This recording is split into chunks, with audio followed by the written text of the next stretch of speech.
Good Friday morning of the first week of Lent. Today's going to be a little bit different than the others. Just a reflection, okay? It's a very important day in our Passionist calendar, not the general church calendar. If you look it up in the church calendar, you ain't going to find it. But it is for us fellow Passionists, for our community. And it's the memorial or the feast, the memorial of St. Gemma Galgani. I got to explain it. A woman who died in 1903, okay, in Italy, Lucca, actually, okay? And she was canonized years later, but under Passionists, our own Passionists were the ones who promoted her canonization. And one of our own priests way back in the end of the 19th century, was her spiritual director. And Gemma wanted to become a Passionist nun, but because of her illnesses and all the rest, she was not able to join the order. But on the other hand, in my view, Gemma, and not only my view, the view of the church, she was a Passionist through and through. In fact, in some of her portraits, she's wearing a Passionist habit and carrying the Passion crucifix, the Mission Cross. You know, she is a Passionist. But Gemma is even more special for me than that. It's where she's from. She's from Lucca, and she died in 1903, and my father was born in 1903. The thing is, they're both from the same neck of the woods. It's very close. Lucca is very close to where my father grew up. It was a bicycle ride. And I always identified Gemma with my family. I have to say that. Not that we're related, but we are fellow Toscani. We're fellow Tuscans from Lucca. In fact, there's an irony in the story that the convent she wanted to enter, the Passionist nuns, okay, was in Tarquinia. And I said, what does that mean? Well, my father's name is Tarquinio. You see, there's just so many things. But I think of Gemma so specially because she is a Passionist, okay, in her heart. And she's a Tuscan, and she's from Lucca. She comes from the same spiritual, cultural, and physical culture that I come from, you see. Many, many years ago, God, it's over 60 years ago, I think. Around 60 years ago. I don't know if it's before I joined the outfit or while joining it or immediately entering it. And I think it was before. I think it was still in high school. Maybe, I don't know, it's vague. But there was a woman who was really crippled with arthritis. So I remember her. She was very, very, very sick. But she had a tremendous devotion to Gemma. And she gave me a picture of Gemma, one of those masks. You know, I'm talking about the holy pictures. You get them. They're dime a dozen everywhere, okay? Anyway, I had that, and I put it in my wallet. She had a great devotion to Gemma Galgani. I had it in my wallet. I can't find it. I think it rotted away, and so many years, well, 50, 60, over 60, probably 61, 62 years was in my wallet. And like anything else, between perspiration, this and that, whatever. It's now, if there's anything left, it'd be shreds somewhere. I couldn't find it. I looked yesterday for it because I wanted that remnant. Not only because it was of that woman who had such a devotion, but because of Gemma. She's the only saint that I put in that special category. See, that's really true. And she was a beautiful woman. If you ever see pictures, look, Google her up, just write in Gemma Galgani. She died at 25 years old. She was a beautiful woman. I like to brag about our Tuscans being beautiful. I asked my students once if I was the prettiest teacher they had. I heard her snicker. Do you think somebody was snickering? It was where they were wearing masks. I couldn't hear it. I couldn't see. There's something, she is a beautiful woman, and a beautiful woman, both of holiness and grace, but she's a beautiful woman too. And in the black Passionist habit, which is what her portraiture shows. Even though she never wore that habit, she wore it in her heart and soul. She was a Passionist. That's why we identify with her. She's in our calendar. She ought to be.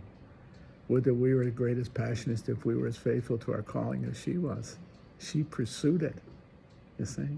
Some of us were just blessed with it. I hope we were as faithful to our calling and the ethos, the spiritual element of it as she was.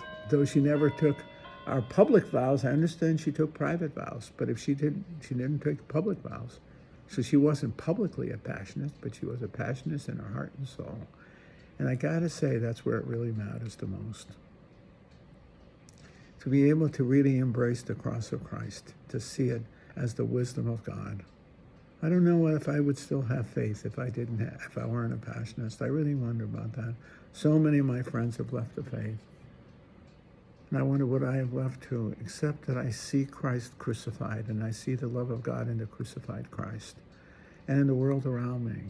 I'm not scandalized by life because I see how what St. Paul says in Colossians, how we fill up those things wanting in the suffering of Christ. If you embrace the cross of Christ, as did Gemma, even though she died a young woman, she embraced it with love.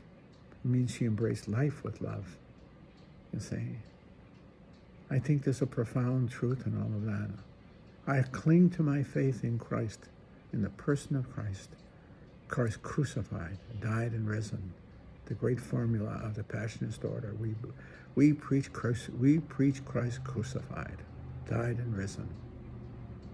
Because we believe in Christ crucified, died, and risen. You see? That's the truth. I have a great love for Gemma Galgani, I have to tell you. I think because for a lot of reasons. But she was a key saint in my very formative years as I entered the outfit. And I carried her in my wallet for all these years. And now she's there somewhere. If I dig through all the rubble that's in my wallet, I'm sure I'm going to find a little shred of paper that's Gemma's. That's really true. See? We're fellow Tuscans. I take that stuff seriously. You are where you come from and what you have made of your life. But you can't undo your past, nor should you. You should embrace your past in order to know who you are and what you are and what you have done with your life and how you have advanced it. It's not that we repeat the past, but we draw from it the wisdom of the past. And I continually see that as I derive so much wisdom from the order, from the men of the order, most of whom are dead, my family, my friends, the street itself. But then those key saints, for whatever reasons I identify with, and I identify with Gemma Galgani, there's an intimacy I feel for her, an intimate love I have for her. And I think it's because she was both a Passionist and a Tuscan. She came from the same neck of the woods my father did. She drank out of the same water. She ate the same olives, as it were. She walked the same street. You see? My father grew up just a bicycle ride from Lucca, and she grew up outside of Lucca. Who knows how close, you see? As she died, he was born. Isn't that something? Same year, just months apart. And then she wanted to enter the convent in Tarquini, of all things, my father's name. See? I believe in heritage. I believe in memory because I believe in tomorrow. Without memory, there is no tomorrow. As the philosopher Whitehead said once, without a past, there is no future. There is no future without the past. But the past has an energy. It's a memory. As the Passionists say, the memoria passionis, the memory of the passion, gives a courage to live the passion of the future and live it with passion, to love life and to live it vibrantly. As sick as she was, Gemma tried to enter the convent, to do it, to go there, get there. And yet she had to do it her own way. Like Frank Sinatra, my way, her way, our way. See? I draw a lot from Gemma Galgani. She's a fellow Passionist. She's a fellow Tuscan. She's from Lucca. And so am I. My bones go back to Lucca on both sides of my family. And that's the truth. We are pure Lucchese, but so was she. I'm a Passionist. So was she.